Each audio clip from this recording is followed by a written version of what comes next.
So what I'm saying is, we don't need this. We know it was a genocide. We know for sure there are evidence, there are historical, legal analysis. This is there. Why? I mean, it's funny that, yes, it is funny.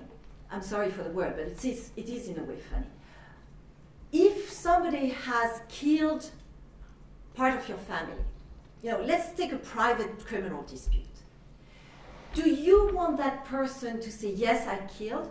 Or are you, as a victim of the killing, are you more interested that justice is made and that some third people are saying, okay, this has happened and that person may be guilty or not guilty, but that's the process that is important.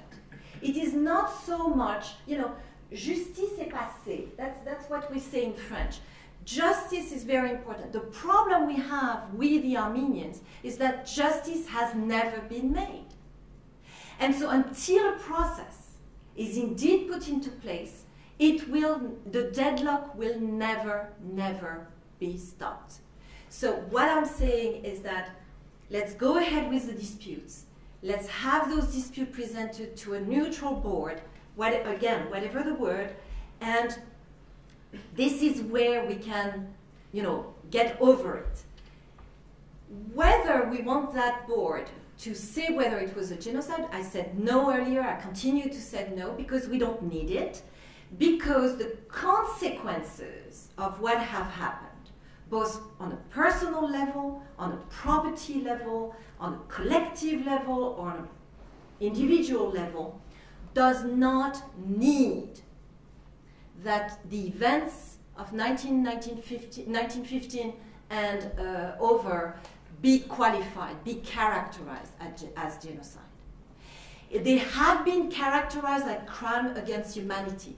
The one thing you must know is that in the declaration of the countries, the Paris Declaration of the countries at the end of the First World War, that's the first time when the words crime against humanity have been used. First time ever in international law. And that was because of the Armenian genocide, what we call now the Armenian genocide. This was a big step into international law, that the crime against humanity for the first time ever has been used. Now, again, what I'm saying is that in order to get the dispute over, I think this is largely enough. We are not going to gain anything by having somebody saying it was genocide. And I'm not going to discuss, again, there are many interesting articles, doctrinal articles and so on and so forth that have been written about whether or not there is reciprocity for the Genocide Convention and all of that. I mean, international law is there again, and a lot of people have demonstrated that this is not good. It was not a problem of reciprocity. It was just a problem of codification of something that existed and that just was given a name afterwards. But anyway, I don't want to go into that more. So, how are we going to do it? Of course, we need agreement. We need agreement. And that's the beauty of arbitration, is that we need both parties to come to the table. And that's why the protocols are great. Because, and again, for no other place in the protocols, I'm not speaking of the rest of the protocols, but what I'm saying is that the two countries have shown that they are interested in peaceful dispute resolution. So they are interested in sitting around the table and putting together more ideas, putting together modalities so that a peaceful dispute resolution mechanism would be put into place. The details, and again, that's the beauty of it, the details are going to be discussed by the people who will be around the table. Now, who are the people who will be around the table? That's the one complicated aspect.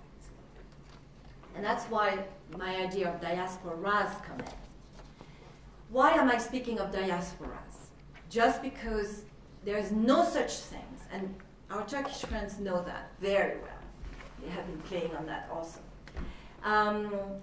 There is no such thing as one Armenian diaspora.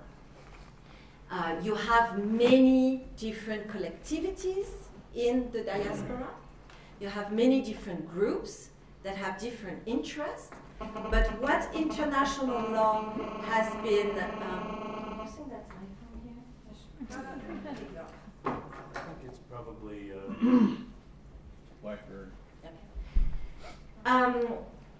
What I'm saying is that those different groups will have to be represented one way or another.